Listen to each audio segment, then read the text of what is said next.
Ini mumpung ketemu nih Bang. Saya 10 tahun di Jakarta ini kok ngelihat luar ini kayak ada kabutnya tapi udaranya panas. Juga nggak ada yang bakar-bakar. Dari mana kabut ini Mas? Kira-kira? Gini ya soalnya, kan kebetulan gue tuh udah lama di sini ya, Jakarta. Memang Jakarta tuh seperti ini gitu, keadaannya panas, gerah banget, sumpah lah pokoknya. Nah kalau soal yang tadi lu tanya, itu tuh setahu gue dulu pernah belajar pencemaran udara waktu masih kuliah. Nah itu yang gue pelajarin dari situ itu, ini namanya smog, SMOG, bukan smoke, rokok bukan. Jadi namanya SMOG. Nah itu adalah gabungan dari asap dan kabut. Nah itu biasanya penyebabnya sih dari kegiatan kita sehari-hari, kayak pembakaran sampah, terus keluarnya emisi dari kendaraan bermotor, gitu sih kalau kurang lebih.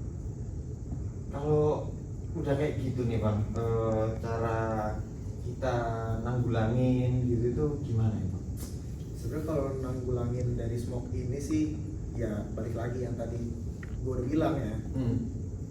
Jadi dari mengubah kebiasaan kita aja. Jadi kayak misalkan kita biasanya cuma sendiri, cuma ke kantor kita naik mobil. Nah itu kan termasuk dari pencemaran udara lah, karena emisi dari kendaraan tersebut. Nah contohnya berikutnya ini ada yang ini nih, sampai ini nih.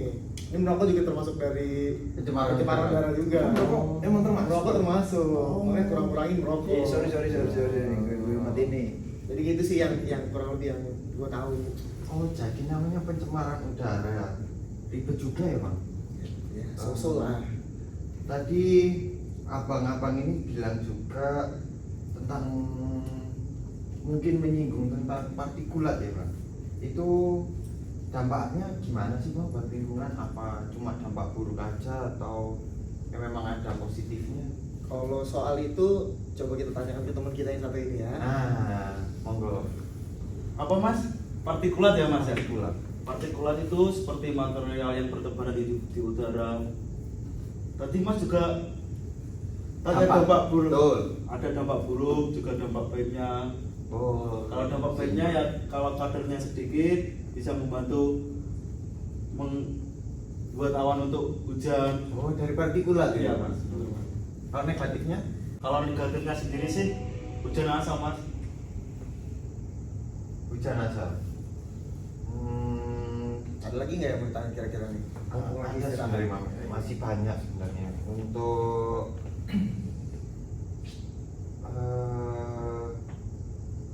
saya nih, kan saya ini naik motor ke kantor sini.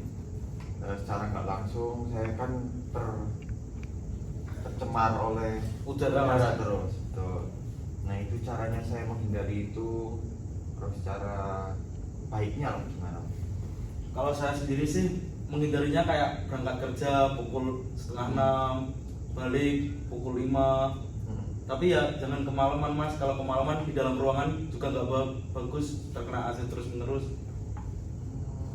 Sama biasanya pakai masker terus sih Mas kalau berganti ruang. Maskerannya? Ya. Masker bengkoang lagi mas? Bukan Mas ya, bukan. Enggak dong. Enggak Mas, masker ginian Mas. Bukan dong Mas. Benar. Saya jadi penasaran. Kalau di luar aja sebanyak itu, di dalam itu gimana? Apa lebih sedikit atau lebih banyak? Itu gimana Mas polutannya? Menarik sih pertanyaannya. Coba kita tanya ke teman kita ya.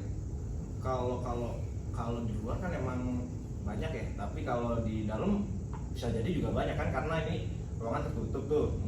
Kalau di luar mungkin terbuka banyak sih, tapi dari segi kapasitas ruangannya lebih lebar, lebih luas gitu. Jadi kemungkinan kayaknya masih ya bisa dikatakan lebih banyak dia yang di dalam sih Mas, karena kan udara yang di luar juga masuk melalui AC, melalui jendela, belum lagi seperti kayak bau-bau nih, bau tembok, bau gitu kan juga termasuk ada partikulatnya gitu. Gitu ya Mas.